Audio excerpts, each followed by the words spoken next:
In today's episode, we're going to look at the expected return of a single asset. In other words, one asset. So, in financial maths, we're not necessarily interested in the past actual return of an asset, but rather we're going to be interested in the future return. Now, the future, of course, is uncertain, and so the future return is equally uncertain.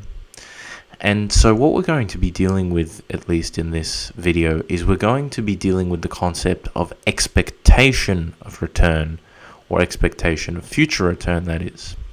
And what we're going to do in order to deal with expectation and variability, we're going to assume that the return, and we're going to call it R, is a random variable.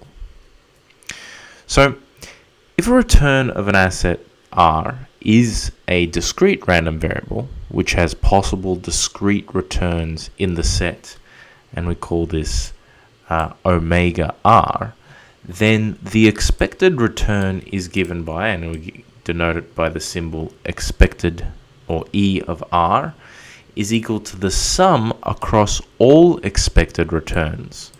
And you take the R, and then you multiply it by the probability of R occurring. Notice this is, or can also be written as the probability R is equal to R. Now this is some fancy notation here, of course, so we're going to go through a more concrete example and to see where this notation plays out.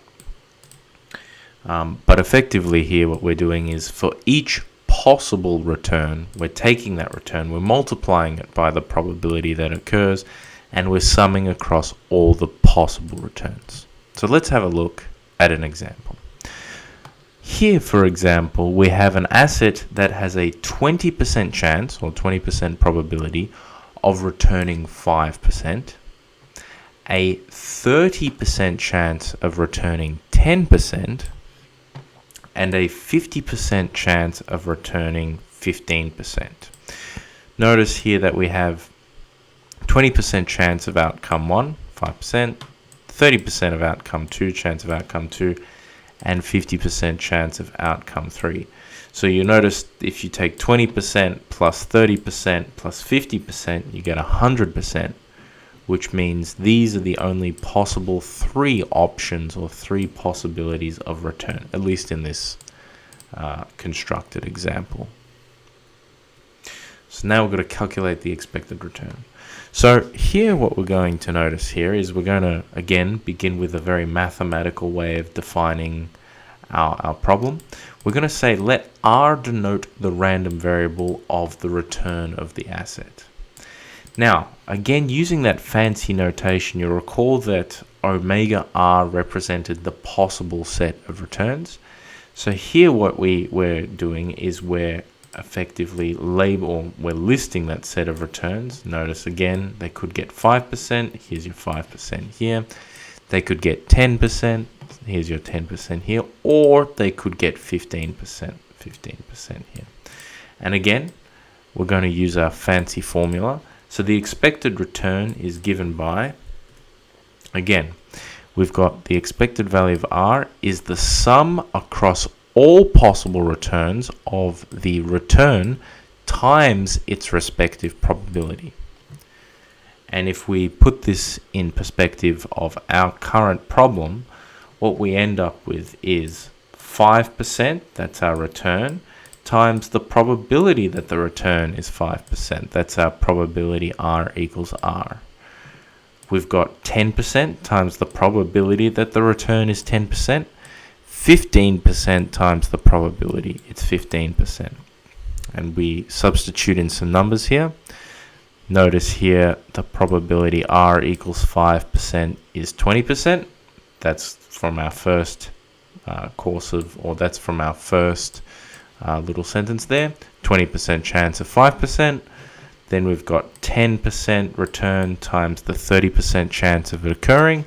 That's from our second sentence, and of course the 15 times 50% in the very final sentence. And when you work that out, you get an answer of 11.5%. So hopefully that clears up exactly what our our problem is. And remember, a discrete set of returns at the end of the day, as you can see here, you can list them out effectively. It's countable, and by countable that means that you can effectively create a list of it, an ordered list. It could have been 4, there could have been 4 possible returns, there could have been 5 possible returns, there could have been 1,000,000 possible returns, but it would still be a discrete random variable, at least in our case. So let's have a look at the opposite case of this, when something is a continuous return.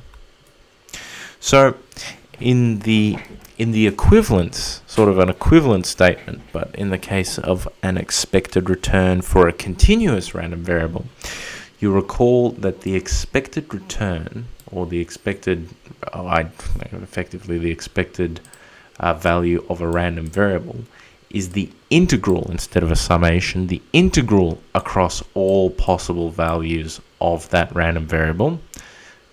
And then inside that integral, you've got r times f of r, and this f of r is known as the probability density function, or the PDF. It's a bit of revision of our probabilistic understanding of the world.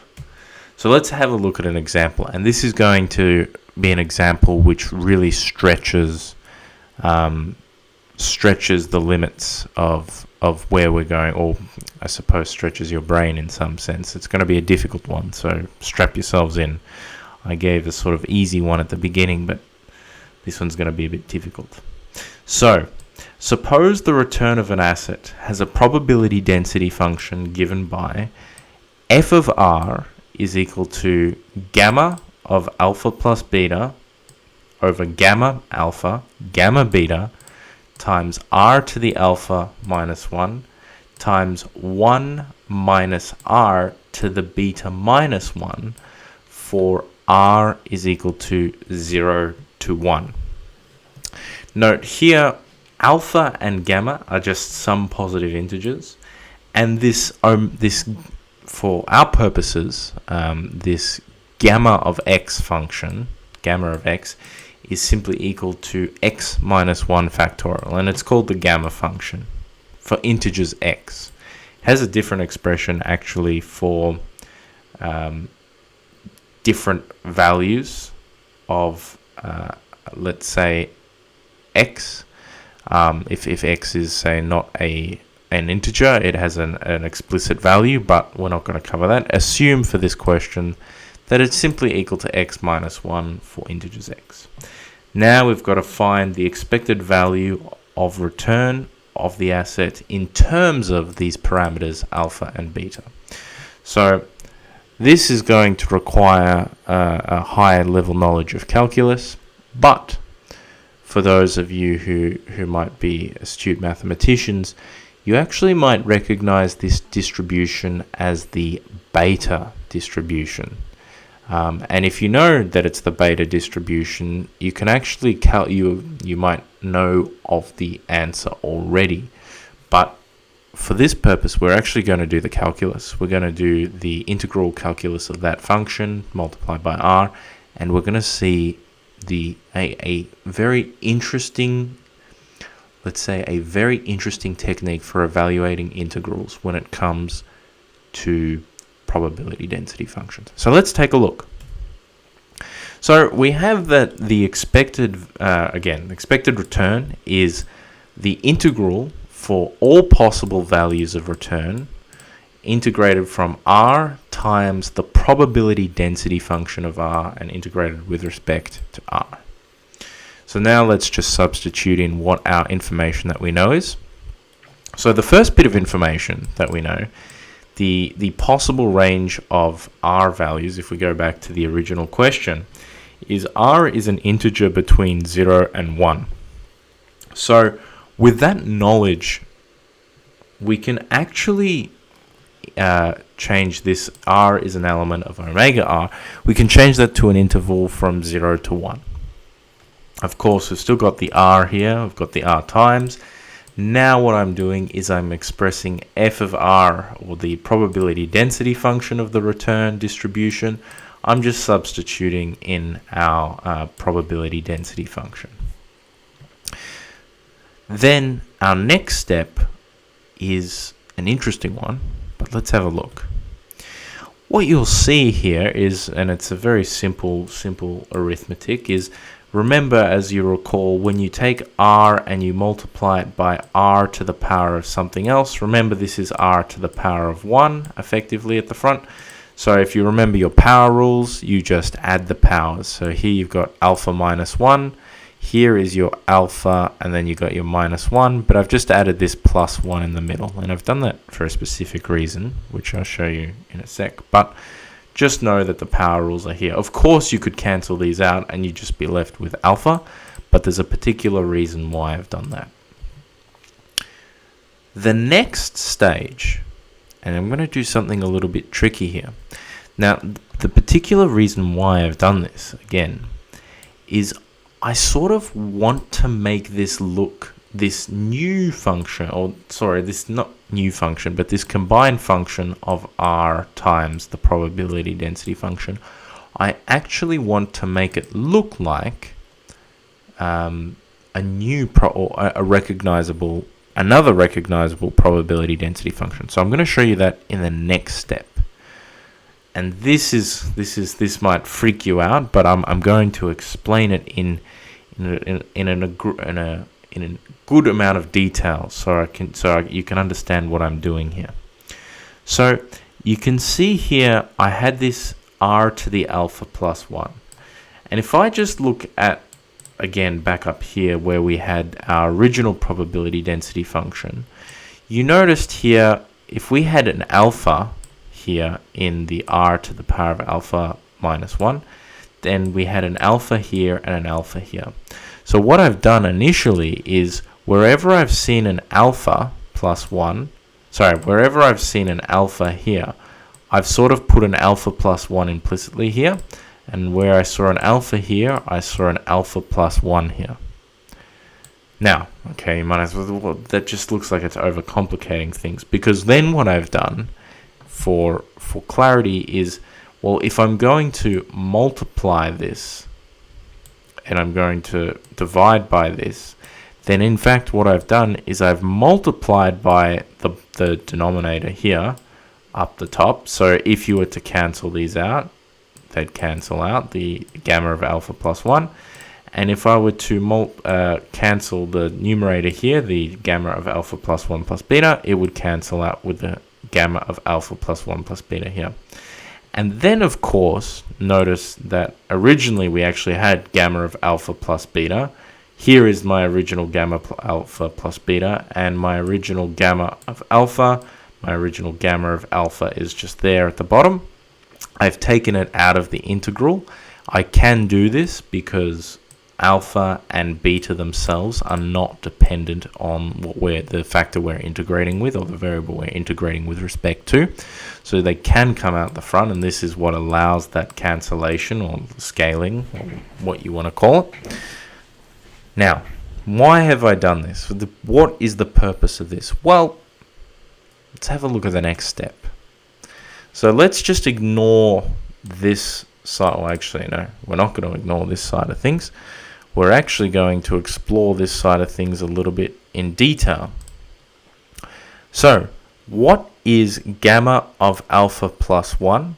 Well, you remember, if we go all the way to the very beginning, is we remember that gamma of x is x minus 1 factorial.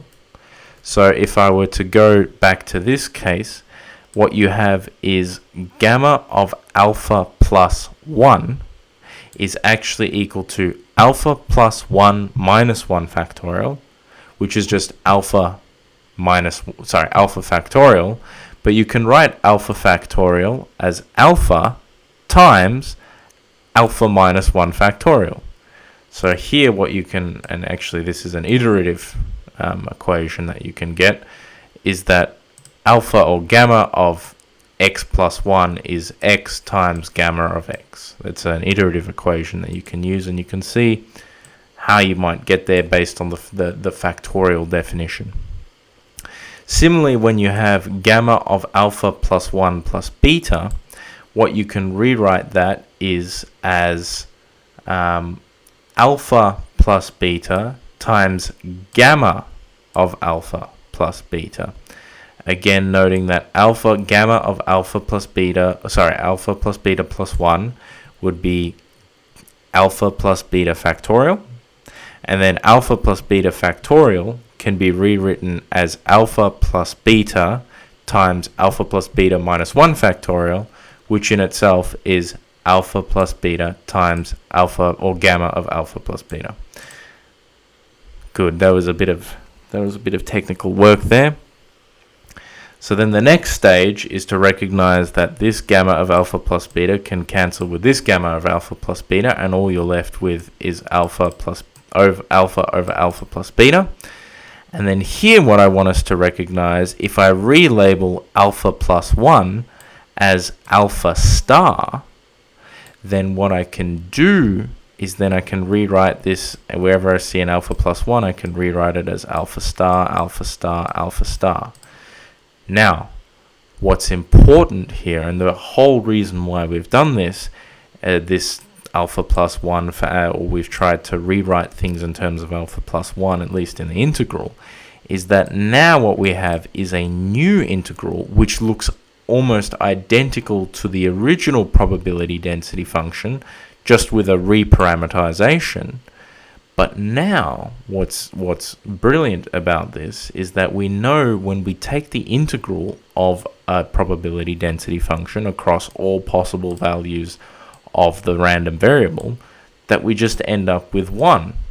This simplifies down to 1, and this is the beautiful logic, or the beautiful mathematical properties of probability density functions. And at least even when you reparameterize, it's a beautiful phenomenon. So what this happens to be is that this just simplifies down to 1, this integral, and then we're left with alpha plus beta, or alpha over alpha plus beta.